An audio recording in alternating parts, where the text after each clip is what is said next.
So this is my emotional interview assignment. So the other day, I was reading over the instructions as I was sitting in pre-anesthesia, which is where we intake patients and kind of get them ready, do their blood cultures, all their blood work, get them hooked up to their IVs, make sure they have the correct amount of fluids and everything, as they're waiting to go into surgery. So I'm sitting here reading the directions for this assignment thinking, how the heck am I supposed to pretty much find two people that I have no idea and then ask them these questions that are kind of personal questions without them getting mad or just going up to some random person. So at first I'm sitting here thinking, are you kidding me? This is a real assignment.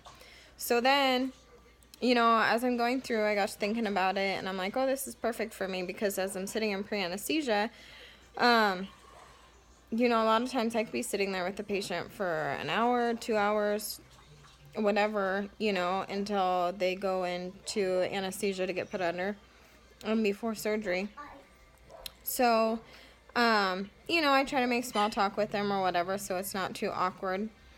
So anyways, that's how I figured I would do it. So my first case was a gentleman named Juan, who I decided to ask these questions to. He was 36 years old going into surgery, and this kind of was a little bit difficult because there was a little bit of a language barrier.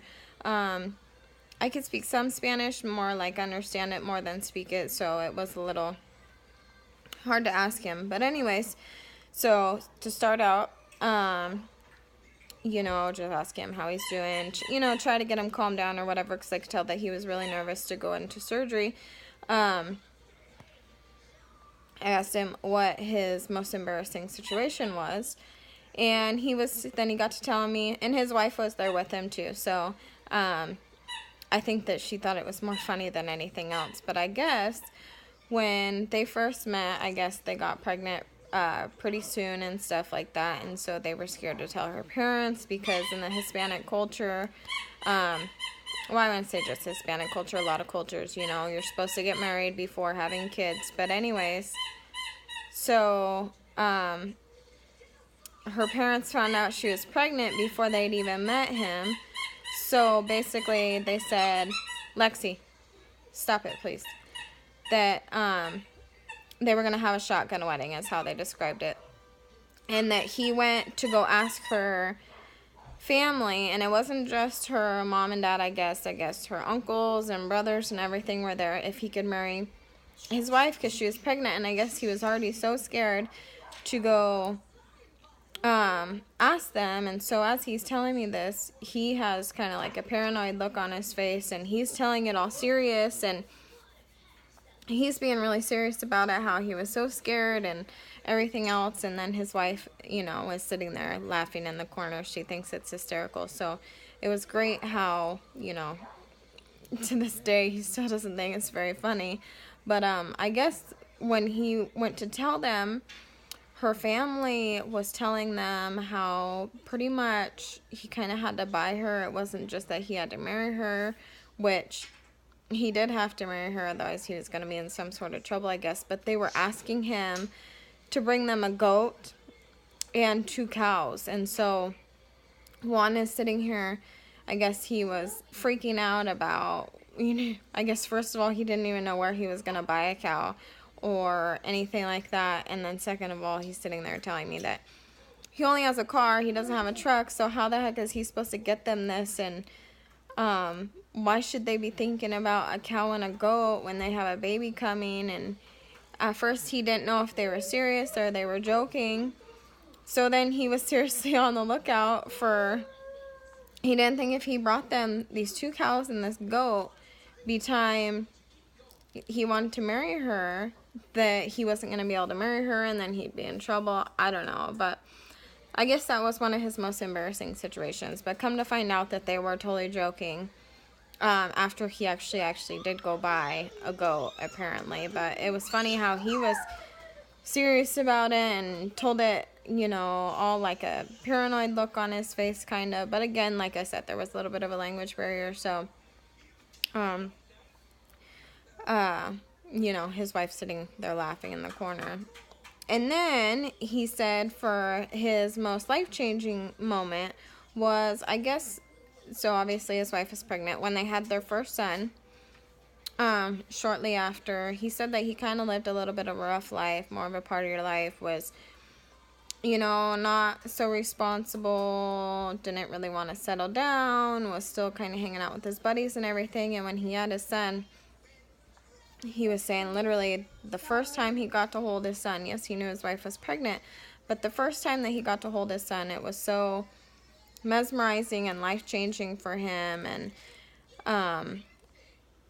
you know, just how he described it and things that he said was just, he said that it was like a magical moment. There was no gift, or it was like, he was saying how angels came over him at that time, and it was just at that very moment just completely life-changing. And you know, it was weird how, not weird, but cool how his tone of voice, or you know, just his attitude toward things, you know, going from something that's funny and serious to you know, something very personal to him and very important to him, not only life-changing but very important to him, really, you know, changed his demeanor right away. So that was my 2 things for Juan. So then my second case was a lady named Shanna. She's 36 years old.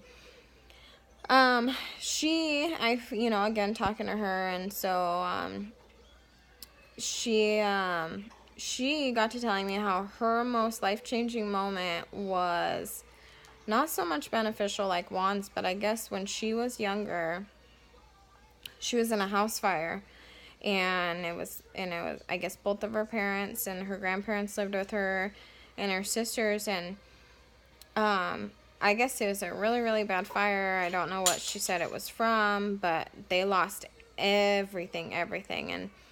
And, you know, she was saying that she didn't know how she was going to go to school. They didn't have family in the area. They actually lived up in Othello.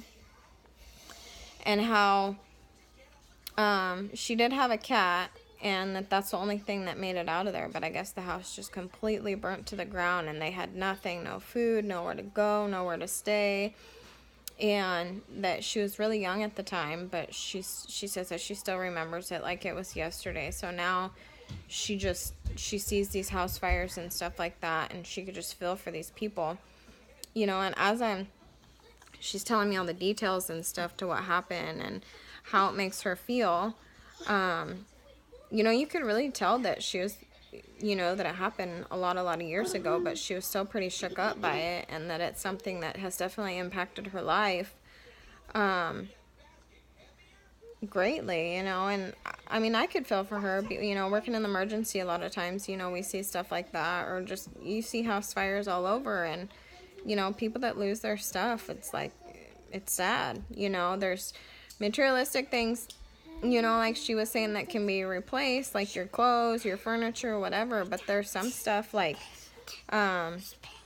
you know, pictures and that type stuff, or stuff that you got from like your grandparents or whatnot, that's not replaceable. Stuff like that, once it's gone, it's gone. But she was a very sweet lady, and how she talked about this stuff and went over it, it was, you could definitely tell that it really meant something to her.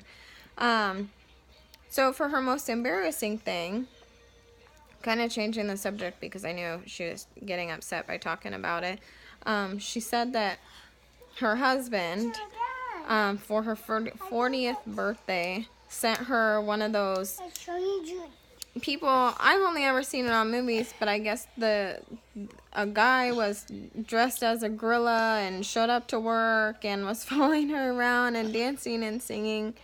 And the whole time as she's telling me this, she's just like busting up laughing hysterically.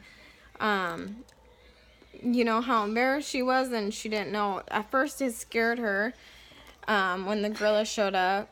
And then, you know, it starts dancing, and she's like describing to me how it's dancing and that it's singing, and that she thought that it would leave right after it was done singing her happy birthday, and it didn't leave, and it was following her all over, and then it was scaring people when they seen it. I guess it would come, she was walking around the corner and it would follow her. and then people would see it and jump. And she said it was so funny but so embarrassing at the same time, and that she did appreciate it because she never thought her husband would do something like that. Which me either, because I didn't think those things were real. But she said also, she goes, I could have killed him because it was so embarrassing and the thing would not leave. I didn't know when it was going to leave. Everyone was looking at me. It was scaring everybody. She just said, she goes, oh my God, it was, she goes, I appreciate the gesture, but please never, ever, ever again. So she goes, this is what I'm talking about. When guys think that they get you good gifts or they think that they do something cool, and us women, we really think that it's stupid and we don't appreciate it. What happened to just basic flowers and chocolates? So that was pretty funny. And again, her emotions changed completely. This is Lexi trying to tell you how she has boogers in Spanish. Sorry. So yeah, that was my two people, and thank God that it was a little bit easy for me to find somebody to do the project on. So that is my emotional interview assignment.